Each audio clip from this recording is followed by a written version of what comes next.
What's going on, everyone? Jake here again.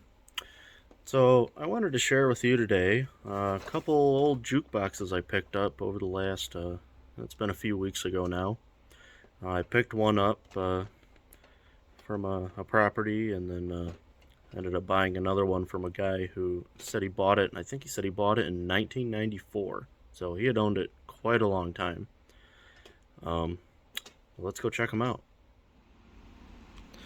I'll start off by showing you this one here. This is the NSM Silver City. It is a CD jukebox. This is one I pulled out of this guy. He had passed away, I think, quite some time ago now. But one of his properties, he had all these barns and he had a bunch of motorcycles and all sorts of stuff that somebody was just trying to help the family sell some stuff off and clean up the property. Well, in one of the barns, the guy had built like a bar. So he had this, and he had a slot machine that I didn't end up getting. And then he also had a Joker poker machine that I did end up getting, and a couple other machines.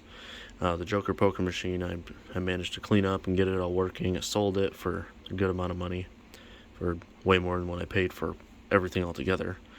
Then I sold the others as well, and I ended up keeping this. Now this I cannot get to do anything, because as you can see it has an error code and it will not let me clear it. So I can't do anything. It won't, nothing will move, nothing will do anything. And I am on an NSM Facebook page. I've gone on there and asked them about it a few times and haven't gotten many answers. Not too many people know a lot about it. I think mainly because it's, I think it's 90s. I think because the ones that play vinyl are just so much easier to work on, because if you look in here, there's just so much going on. There's just circuit boards and plugs and all sorts of stuff just all over this thing. So it makes it pretty difficult to work on and track down, issues with it. The only real answer I've gotten is everyone's telling me, I believe it's this one here. This is supposedly a battery that goes bad, and everyone's telling me that I need to replace this battery, and then in doing that I'll be able to reset the codes and go from there. It looks like holds 100 CDs. I'm missing all the ones for this side, but all these here are little plastic sleeve that the CD sets in. So when you make your selection on the keypad, this thing goes, up and down, grabs the tray, grabs the CD, and we'll play it. But like I say, right now, it won't do anything, because I have yet to figure it out. Which, like I say, I think is just because people know a lot more about the vinyl ones than these, because there's, say, the old vinyl jukeboxes are just way easier to work on. So I'm not sure what I'm going to do with this yet. I have it listed for sale for like $100. I've had a couple offers on it, really lowball offers, and I'd rather just keep it than give it away, in hopes that I can figure it out. And then here, I'll show you this real quick. This is my old. I found this on the side of the road a few years ago, on my way to an auction. It plays all the sizes, 33, 45, 78. It's got a radio in it. I saw one of these listed today that was set up a little differently, and on this side had an 8-track player, but it was the same cabinet, same design, it's Magnavox. I was like, well, that's pretty cool. But anyways, and going over here is the NSM 240i, and this thing, after I got the Silver City, I was looking up NSM and looking at their different jukeboxes that they made, and I found this one. I was like, man, it would be cool to have one of those, because this thing just looks cool. And just to my surprise, I went on Marketplace, and here one was for $200, and it was 30 minutes from me. So I went out and looked at it and looked it over. The guy said everything worked on it, and obviously that was untrue. None of this was lighting up. There's a bulb here and a bulb here I had to replace. No big deal. But let's say that wasn't working, and then it wouldn't spin the records because set this up here. There we go. Sorry about that. So this thing here slides back and forth, and it grabs the record and plays it and everything, of course. Now there's two motors. There's a motor here under this cover here. There's a motor here that runs the drives it back and forth, and then there's a motor here that spins and spins all of this, spins the record. So that motor wasn't. I noticed it was spinning, just barely spinning, and before that, like I say, I'd looked at it and told the guy, I was like, well, I need to do my research and see, if it was if I was going to be able to fix it or not. So then I went home and, looked some stuff up on it, and a few days later, I got a couple buddies together and went back and ended up getting it from him. But it turned into a nightmare because my truck ended up getting stuck in the dude's backyard right off the bat.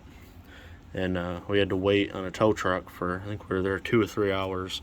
And if I were to do it again, I would have went back and just paid for a tow truck, because he was like, oh, I'll call my insurance and make up some story. He made up this crazy story on, how my truck got stuck and he had his Jeep involved and this and that. It was all a lie, but he was making it up so that he could get us towed out of there for free. And so we waited, and finally ended up getting out of there. But like I say, if I were to go back and do it again, I would have just paid for a tow truck and been done and out of there. But anyways, so I was really regretting buying it at that point, because I was like, man, this thing's not going to work, and I just wasted all my time and money and wasted my buddy's night, and but I'm glad that it came out how it did. But anyways, so when I got it home, I noticed that it was spinning really slowly. So I sprayed some lubricant spray. It started spinning a little faster. And sprayed a little more, got faster and faster and faster until all of a sudden it was playing. And then it was working great. Well, then the other issue was this arm here. This whole thing slides left and right to play the left and right side of the record. Well, it wasn't moving. It was only on this side. So I can only play songs on this side of the record. So I was using it like that for a while. And then there's a plastic rod that runs up. When it scans and finds the record, it slides up and engages a gear that goes out and grabs the record, brings it back, and it makes it spin.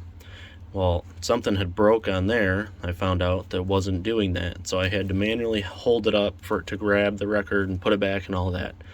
Well, I finally figured out how to fix that, got that working. Well, then, like I say, the next thing was to fix this, and this was actually really easy. There was a couple little things that were seized up, and I got them freed up and working, so now I can play both sides of the records. This slides back and forth like it's supposed to, so that was a huge improvement. Well, the next thing after that was the lights. Now, there's lights in these speakers. You can see there's 2 down there, there's a bunch up the sides. There's lights in there that when the songs are playing, they flicker and light up, and really cool.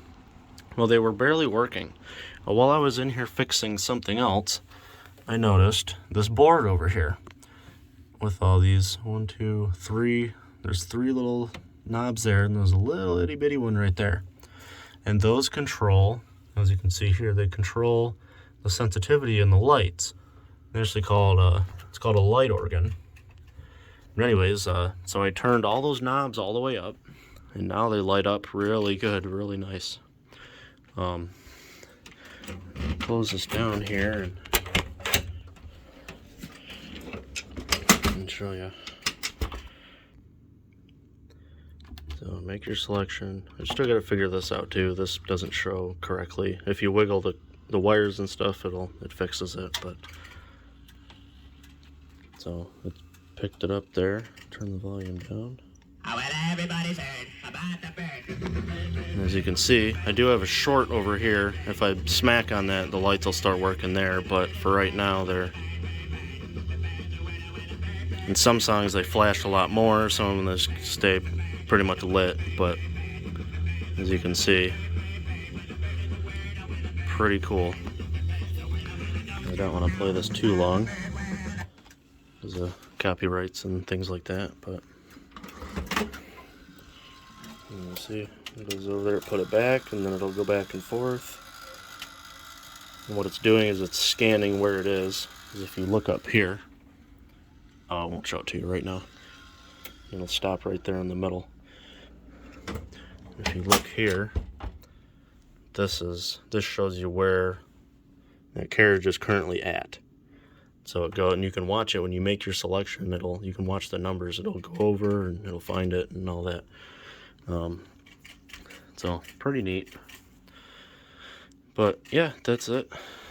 That's it for this one.